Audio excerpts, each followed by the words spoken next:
Aqui no estúdio da sua nova Eldorado AM, e é um prazer tê-la conosco já pela segunda ou terceira vez aqui no programa. Seja bem-vindo, Dácia, sinta-se à vontade e fale aí dos excluídos e das excluídas, porque você é uma brava guerreira. Bom dia. Bom dia. Bom dia a toda a audiência da rádio. E aí agradecer, né? Iniciar agradecendo o Lemos pela abertura do espaço. E aí a gente está aqui novamente para convidar a comunidade de Codó, né? Mas não apenas ela, para prestigiar esse trabalho de mobilização da juventude que o Coletivo Núcleo faz há 5 anos. A gente transformou a nossa comemoração de aniversário, por conta do contexto da pandemia, em uma live que foi transmitida em abril no blog do Acélio, né? A live show Coletivo Núcleo 5 anos, né? Que é uma live especial. E em julho a gente retomou, né, as comemorações do nosso 5º aniversário, né, que foi em abril de 2021, né? A gente prosseguiu comemorando durante o restante do ano, porque a pandemia não deu trégua, né? Então a gente precisou voltar a se mobilizar e estamos utilizando aí essa linguagem de comunicação, né, que é a live, né?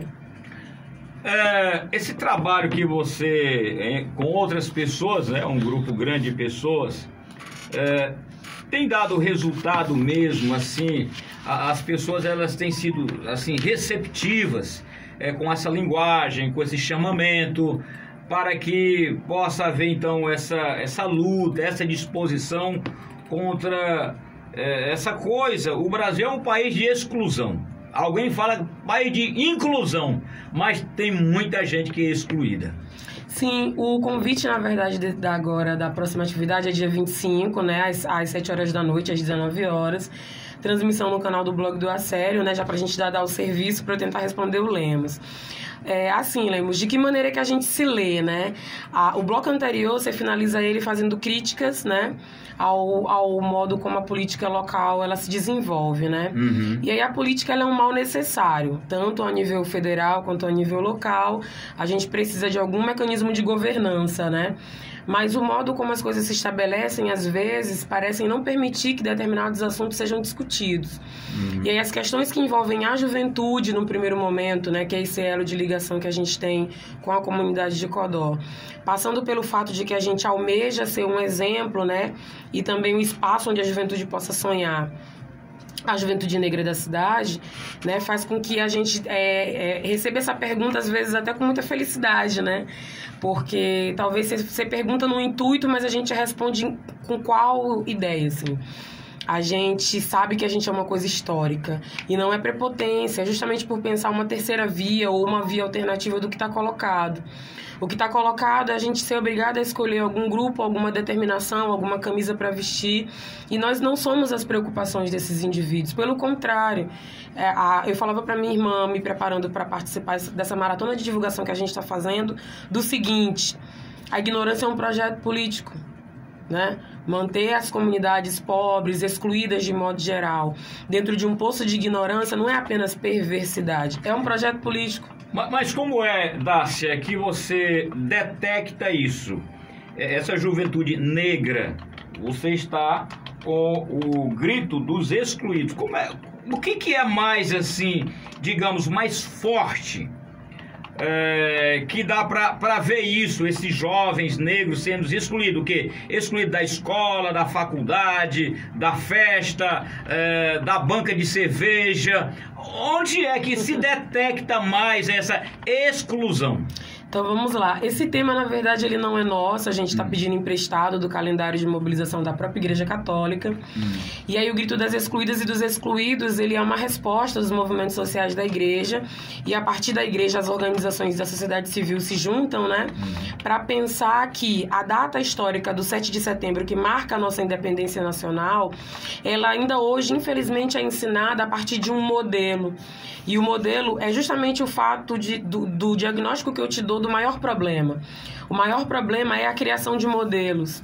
A criação de modelos vai fazer com que, juntamente com uma perversidade, um projeto político de ignorância, a gente esteja em 2021 precisando tocar as outras pessoas para reconhecer a humanidade dos outros.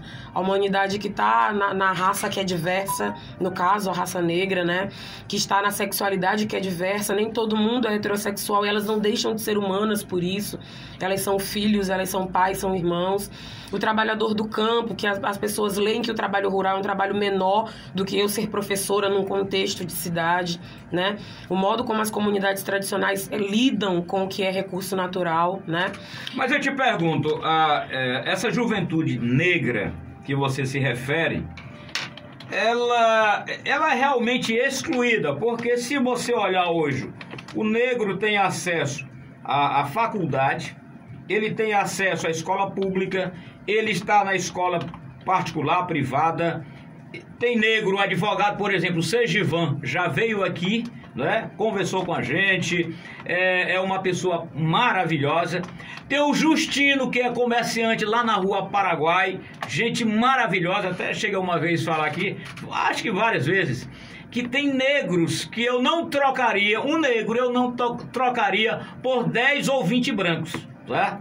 Então, esse negro, ele já conquistou não esse espaço, ele já está lá em cima não, ele precisa conquistar mais alguma coisa ainda? Na verdade, não foi conquistado nada não, Lemos. Assim, quer dizer que o negro não conquistou nada ainda? Você vai me deixar responder ou você vai só querer fazer as perguntas? Então, eu vou te perguntar para tentar fazer com que você entenda. A discriminação racial, ela acabou? Os preconceitos não existem? Ou eles existem? Bom, eles existem. Agora eu lhe pergunto o seguinte. Tá, então deixa eu continuar tentando construir uma resposta para você. Calma. Já que o preconceito racial existe, você consegue imaginar o que é a rotina de um indivíduo que passa por processos de discriminação? E o que eu estou chamando de discriminação é o que ela é, na verdade. A discriminação não é quando nós, particularmente aqui indivíduos, temos um reconhecimento, né, de discriminar, de inferiorizar o que o outro é, não só na questão racial. Isso é discriminação. E a discriminação, ela faz parte da estruturação da sociedade, né? Então, é um pouco complicado dialogar, porque você parte da ideia de que a culpa é nossa. Não. É o que você está dizendo. Não, eu quero colocar para você o seguinte, veja bem, você como negra. Sim.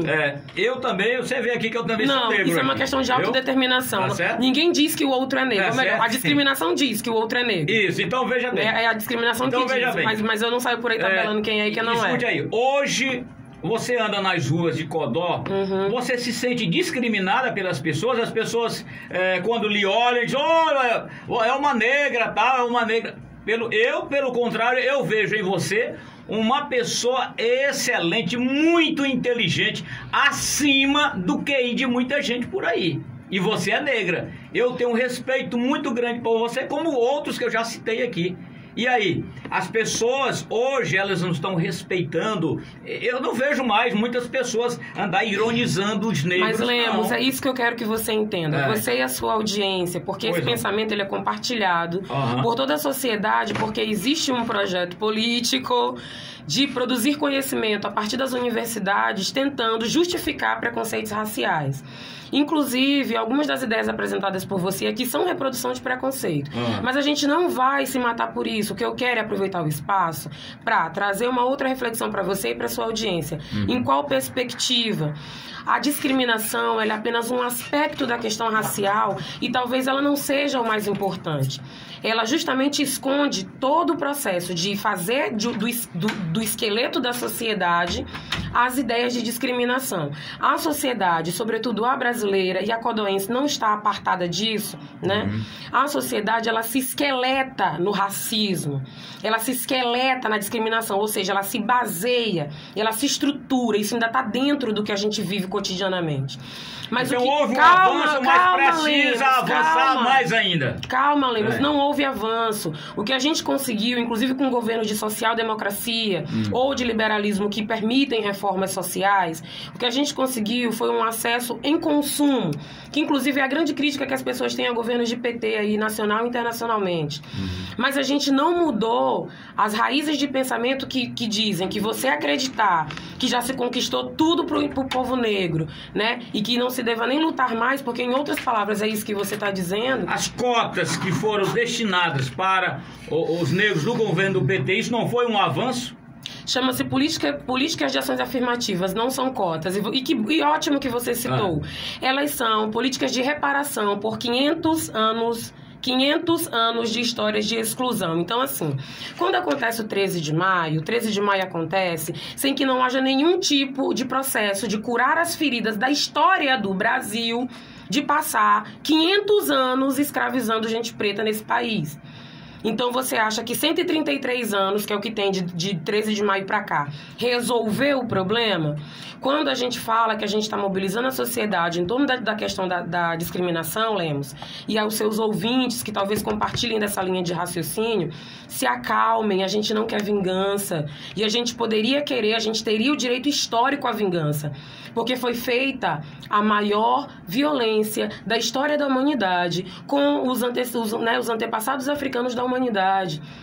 Né? Se desconheceu a humanidade que existia dentro daqueles indivíduos e eles foram considerados pior do que um burro de carga.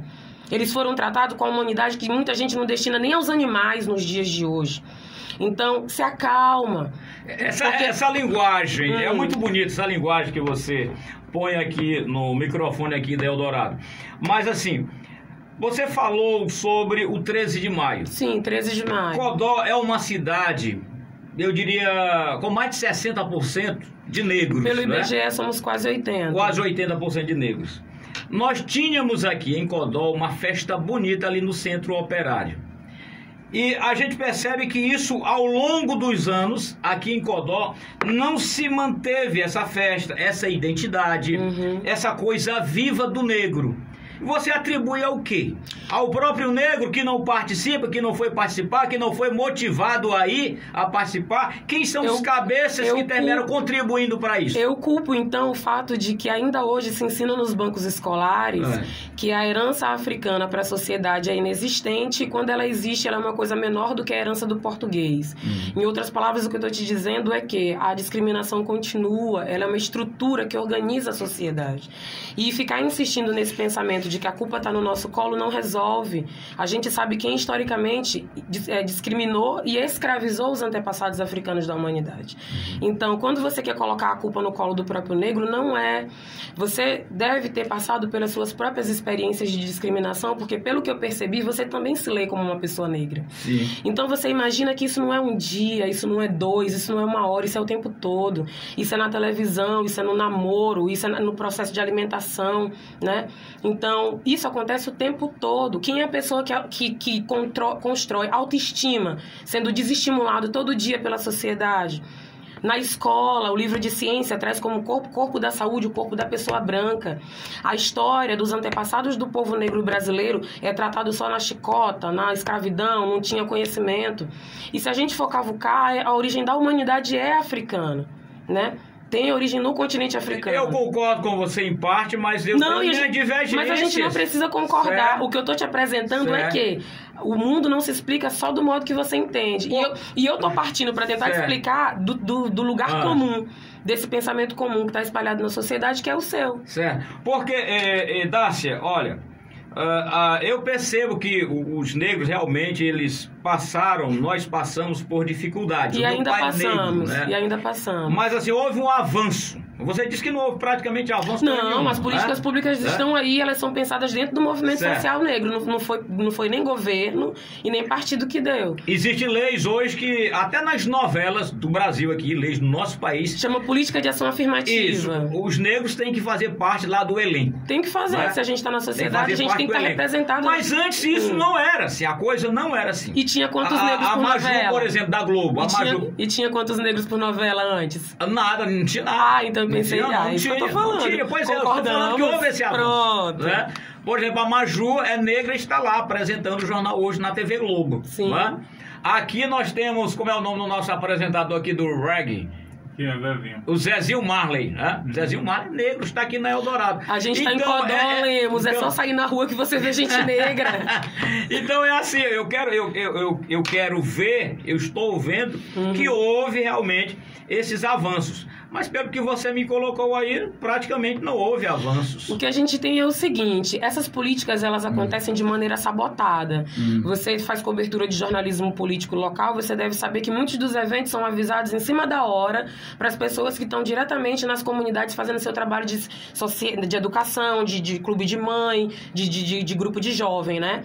Então você sabe que as informações, quando chegam, elas chegam em cima da hora. Eu me sinto desrespeitada quando esses convites para fazer uma capacitação não prejudica chegam. Os brancos também, não? Quando esse aviso chega em cima da hora... Prejudica toda a sociedade, porque assim, uma coisa que a gente tem que entender é que quando nós, movimento social negro, nos organizamos, a gente está fazendo o contrário do que as pessoas que acham do que a gente está errado pensam.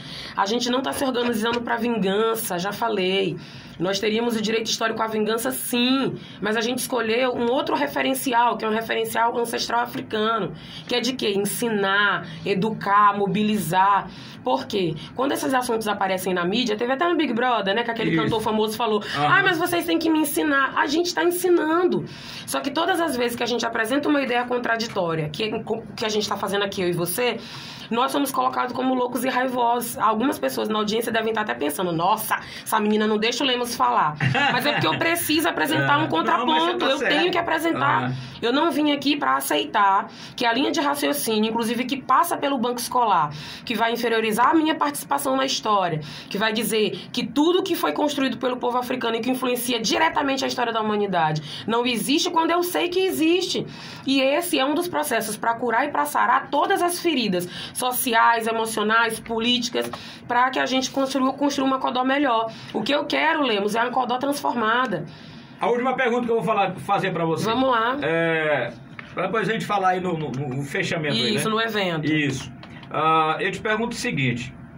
Nós negros, repito, por que eu falo nós negros? Porque o meu pai era negro. Mas a autoidentificação é um direito seu. Então, você o meu sangue é que algumas pessoas pensam que eu não sou negro, que o cabelinho é meio estirado, mas eu sou negro. O meu sangue é sangue de negro. O meu pai era negro. Pois bem, a pergunta é o seguinte: os negros atualmente, nós não estamos mais nos colocando como vítimas, né? Diante das conquistas e etc., nós estamos nos colocando ainda como vítimas, como coitadinhos nesse processo. Eu estou fazendo uma pergunta que alguém lá nos Estados Unidos, no Pará, está querendo fazer. Estou fazendo essa pergunta. É uma pergunta muito comum de rede social. O negro, ele não teria mais se afirmar, se impor. Né? Eu sou negro, mas eu sou gente. Eu sou um cidadão, eu sou uma cidadã. E muitas vezes o negro se acha tão pequeno assim e tal, não teria, não sei se isso aí vai levar exatamente, não é uma imposição, mas levar ele a dizer que realmente que ele é um cidadão, que ele contribui, que ele trabalha, que ele gera impostos, que você é uma professora, você contribui. Então, muitas vezes, o negro não está se colocando mais como vítima. Quando há um processo de discriminação que você reconhece, você respondeu mais cedo para mim que há discriminação na sociedade, o discriminado jamais pode ser a vítima, né? Ou mimimi, ou essas expressões de rede social, né? Quando você que está em casa, ou mesmo o Lemos aqui que está dialogando comigo, admite que há um pensamento que discrimina e esse pensamento ele não circula sozinho, ele está dentro das pessoas, ele é ensinado para as crianças dentro de casa, na escola, nos círculos religiosos, você mesmo me responde dizendo que essa vitimização ela não existe. Por quê? Porque há todo um contexto e um processo de sociedade que faz com que a gente sofra isso na pele. Então, quando eu não crio autoestima para dizer que eu sou indivíduo ou pagador de impostos, ou que eu mesma não reconheça que eu sou um ser humano de valor, o que eu estou sofrendo é justamente o que o processo de discriminação quer causar. Que eu não entenda a minha humanidade, não me aproprie dela e que eu não me sinta um sujeito social para, na realidade atual, transformar. E aí eu vou concordar contigo de que esses tempos são desafiadores. Porque quando nós sentimos a necessidade de organizar o que nasceu mobilização da juventude codoense e que hoje é Coletivo Núcleo, a gente sentiu justamente porque eu sou aluno do fundo do banco da escola, Lemos. Eu passei por todo o processo dentro do contexto escolar. né? Tanto pela questão da forma física do corpo, pela textura do cabelo, pelo tom de pele, pelas minhas origens em um casal de pessoas negras, de tons diferentes, mas 2 pessoas negras, da minha origem que não era de dentro da escola particular, mas que lá tive a oportunidade de estar. Então, quando nós sentamos para conversar, a coordenação que cria esse movimento, todos nós compartilhamos desse processo, do baculejo violento da polícia. E eu sou mulher, eu sempre digo isso, e eu sou mulher, mas eu tenho um histórico de desde os 12 anos pegar baculejo da polícia. Se tu perguntar para uma outra garota que não seja igual a Dácia, que tenha referência no padrão social, ela não tem esse tipo de experiência. Mas eu tive e eu tenho. Só que essa mobilização da juventude, ela não nasce nas minhas experiências pessoais. É porque o jornal todo dia noticia que a cada 23 minutos um jovem negro morre nessa sociedade de forma violenta.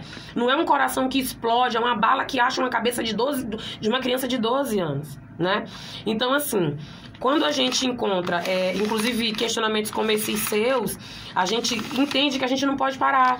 Por quê? Porque ainda se perpetua a ideia de que a gente tem que esquecer o que foi que a escravidão criou na história do Brasil. E não dá para esquecer.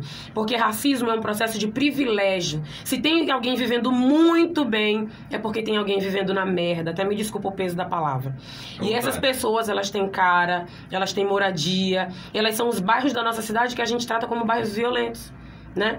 Então, para agradecer o espaço, né, o momento de reflexão, eu soube que você fez esse mesmo movimento com o nosso outro colega que veio mês passado fazer a divulgação. Isso. Mas é importante apresentar os argumentos pelos quais a gente se organiza, né? Então, se alguém se interessou, a gente está no Instagram, @Coletivo Núcleo Codó, é o veículo que a gente está utilizando para dialogar com a sociedade codoense.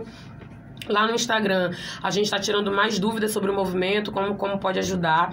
A gente também está pedindo ajuda da comunidade, né? Tem um Pix rolando, né? Que é o 064-338-61300, 064-338-61300, que é o Pix que a gente está arrecadando os valores para poder fazer a nossa mobilização, porque todo trabalho social, cultural e educativo, ele tem custos, né? E por a gente escolher uma terceira via, a gente não tem padrinhos políticos. A gente tem dialogado com o setor de comunicação de todos os grupos que estão aí se matando pela cidade. Tivemos espaço tanto na oposição quanto na situação. E aí também estamos aqui, né, que é uma espécie de terceira via, Eldorado. Estamos aqui também agradecendo o espaço e dizendo que é o seguinte: enquanto você que está em casa, né, imaginar que uma pessoa negra é inferior a uma pessoa branca ou de outra origem racial, étnica, você está acreditando num mundo em que exista racismo e você está praticando ele, porque as suas ações vão reproduzir o que você pensa. Se você que está em casa é uma pessoa negra e tem uma baixa estima criada porque ouviu palavras de desestimulação, você sofre as consequências do racismo e de outras discriminações. Então o mundo ainda precisa ser consertado. Se você é alguém de origem rural e ouve que a tua origem é inferior a de quem nasce na cidade, que o trabalho do teu pai e da tua mãe no campo, numa PA da City da vida, num assentamento, numa comunidade quilombola, é inferior, você também está vivendo a discriminação. Se você vive numa tradição religiosa como eu vivo dentro do Terecô de Codó e escuta que a tua fé é macumba sendo utilizada como um xingamento, você também vive na questão de discriminação. Então, o mundo ainda precisa muito ser consertado, o mundo precisa muito da gente. E é justamente por isso que a gente se organiza. Algumas pessoas acham que só fazer um trabalho de mobilizar, ser palco, botar os meninos para cantar, para ser referência para os outros, transmitir boas ideias, que é isso que a gente faz na prática. A gente fala difícil, mas a gente também consegue falar simples. É isso que a gente faz na prática, esse movimento de dizer assim, pô, se aquele jovem conseguiu, eu também consigo. Que é um pouco partindo da sua ideia. Mas isso não vem sem ninguém te dar a mão, sem alguém reconhecer a humanidade que existe dentro de você. E é isso que a gente quer dizer para os nossos jovens. Juventude codoense, vocês precisam ter Os negros, eles precisam mais desse apoio. Eu ia falar afirmação, não, mas apoio. Eles precisam mais do apoio da própria raça, ou eles precisam mais do apoio dos brancos para se inserirem dentro desse contexto abordado por você? Na verdade, a gente entende que não precisa existir uma divisão dentro da sociedade. A grande problemática é que quando a gente afro-surta, que é quando a gente toma conhecimento da discriminação e passa a tirar aquele véu de, tá tudo no lugar, pode me xingar que eu realmente sou um ser humano pior do que os outros, né? Você me bateu, realmente eu mereço apanhar porque não existe humanidade dentro de mim. A gente não acha que deve existir existe divisão entre as raças. Só que quando a gente afro surta, é um movimento quase que natural. A gente primeiro se recolhe, tenta se entender dentro desse nosso grupo racial, né? Observar como é que a gente se estrutura, porque também há muita competição criada, até pela imagem que a televisão e que o cinema trouxeram. Você já deve ter visto o programa de sessão da tarde. Quando tem mais de uma pessoa negra no grupinho de amigos, elas passam mais tempo brigando pra ser o negro da galera do que ser uma pessoa que tem uma história, que tem uma vida e conhece outra pessoa que também tem uma história e tem uma vida. Então isso é ensinado, Lemos. E se pode ser ensinado, pode cultural. ser desensinado. E pode ser desensinado, né? E pode ser desensinado. Então, para te responder de modo direto, primeiro a gente vai se acolher dentro do nosso próprio grupo cultural, racial. Num segundo momento, a gente consegue aceitar as ofertas de ajuda que venham de fora, porque quando acontecem as decepções, elas também são muito dolorosas, né? Tanto individualmente quanto para um grupo. Um advogado que é de origem de fora do grupo chega, oferece mundos e fundos, depois não ajuda a gente a se mobilizar ou questionar uma coisa injustiça. A gente se sente mal, a gente se sente abandonado, porque alguns desses instrumentos não chegam até a gente, né? Existem alguns advogados negros na cidade? Existem. Tu acha que eles vão querer se colocar contra os grupos políticos locais para reivindicar um monte de questão que existe aí, né? Existe um monte de questão, a gente sabe quais são, a gente não vai dar nome aos bois, né? Você está falando aí que eu estou pensando um monte de coisas. Várias coisas, questão de propriedade rural aí nos 4 cantos da cidade, todo mundo sabe para onde fica e quais são, né? Bairros criados dentro da cidade a partir do mando político, fulano é dono, fulano é que manda. Então, eu falei que era a última pergunta, mas assim, vai esticando a coisa, né? Quando você coloca aí que quando um negro se afirma, ele consegue galgar algo bom no meio da sociedade, um advogado e tal, parece que você me disse aí que ele se exclui dos negros, da qual ele faz parte. É isso que você falou ou eu não entendi? Não, eu não falei, mas é um processo que infelizmente acontece. Quando algumas pessoas conseguem, apesar de... sobretudo as pessoas retintas, né, conseguirem melhorar de vida, sobretudo materialmente, às vezes há o questionamento de que, pô, fulano mudou de bairro, já não é mais, né? Mas só que lá no bairro dele, no bairro, aspas, bom dele, vão lembrar o tempo todo que ele é uma mancha na comunidade, que ele não deveria estar ali, né? E isso acontece com muita frequência, né? Então é entre essa cruz e a espada que a gente vive. E a gente acredita que esse estado mental de estafa, de cansaço, essa eterna ginástica para sobreviver no meio dessas relações, de te levar vantagem, de te humilhar, né? De te colocar tanto como indivíduo, mas o teu grupo cultural racial como uma coisa menor, é que a gente não deseja para ninguém. A gente não deseja para os chineses que estão passando pelo processo que estão passando aí por causa de coronavírus. A gente não deseja para LGBT, não deseja para mulher, não deseja para quilombola, não deseja para ninguém. A gente acredita numa comunidade irmanada, mas isso é um processo de sentar e dizer assim, ó...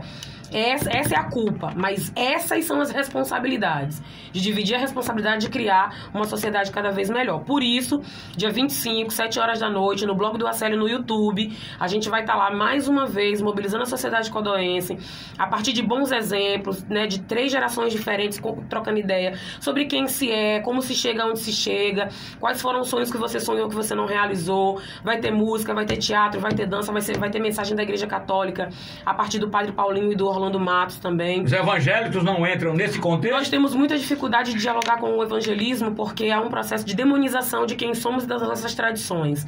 A gente consegue individualmente falar com alguns indivíduos de origem evangélica, mas com as lideranças a gente nunca conseguiu. Porque a pregação sempre vai colocar os nossos orixás como potestados, principados e demônios, e na nossa compreensão religiosa, os nossos orixás são as nossas forças espirituais, são eles que nos dão firmeza e firmamento. Então eles não são demônios, até porque para a fé ancestral africana não existe um substrato do mal. O mal é uma coisa moral. Eu moralmente escolho fazer o mal. Com a Igreja Católica já é um pouco mais aberta. Por causa da Pastoral Afro. A gente está junto na Pastoral Afro, que é um movimento social da igreja, tem se reunido, inclusive esse evento é para fazer um pré-encontro diocesano, que talvez aconteça em novembro, depende da pandemia, a gente está em articulação, né? E é isso, vai existir o pensamento como o do Lemos, né, que acredita que determinadas verdades sociais elas têm confirmação, não, mas nós estamos aí para dizer que há um contraponto, que há um contraditório e que a juventude está se pensando de uma outra forma. O que nós queremos é capacitação e oportunidade. Olha o Lewis Hamilton. Capacitação e oportunidade, melhor do mundo. Pronto, é só isso que a gente quer dizer para a sociedade, porque a gente é sabotado. A Dácia foi conseguindo um monte de coisa, foi, mas não se garante qualidade, né? Inclusive as ações afirmativas foram deixadas 5 anos sem fiscalizar, para que indivíduos fizessem um processo de sabotagem interna nas faculdades e pessoas que não mereciam as cotas raciais e sociais, gente rica, gente branca, gente nobre, gente de aristocracia, entrou nas universidades pela vaga do cotista. Para quê? Para sabotar o processo por dentro, para dizer que não funciona, mas funciona. Se você acompanha o aluno cotista na universidade, ele é o melhor da turma. Ele fica até mais tarde, ele estuda mais do que todo mundo, ele tenta retribuir, porque ele entende que as pessoas populares como ele pagaram a faculdade ou a universidade para que ele tenha acesso à formação, né? Então, assim, existe um outro lado desse véu, né, de achar que as coisas estão no lugar. A gente está aqui apresentando um contraditório. Tá bom, então, falei aqui com a Dácia Abreu, que é líder do coletivo Núcleo Codó. Muito obrigado mesmo. Quando vocês estiverem lá preparados para vir apresentar outro movimento, outra live, ou sei lá o que mais, o programa Coisas do Povo, porque aqui é Coisas do povo branco e do povo negro, viu? Que bom. Do povo indígena, qualquer tipo de povo. Que viu? bom, que bom. Tá bom? Muito obrigado por ter Pois é, vindo. Grito dos Excluídos e das Excluídas, live de comemoração ao 5º aniversário do Coletivo Núcleo, nossas lives solidárias. A gente tá lá no @Coletivo Núcleo Codó no Instagram, divulgando, né, o Pix. Agradece o espaço, agradece o Lemos, agradece o Raimundo. Raimundo ali todo tímido na mesa de operação. Bom dia, pessoal. A gente conta com todo mundo. E o link já tá rolando lá no blog do Acélio, tá? É só procurar que tá lá. Quem é inscrito, chega o lembrete. Já a agenda é daqui a 2 dias. Estamos no final da maratona de Contagem divulgação. regressiva, né? Total. O frio na barriga é sempre. A mesma coisa sempre. Brigadão. Bom dia. Bom dia, então. Agora são 10h02. 10h02, informou Casa da Sorte. Casa da Sorte.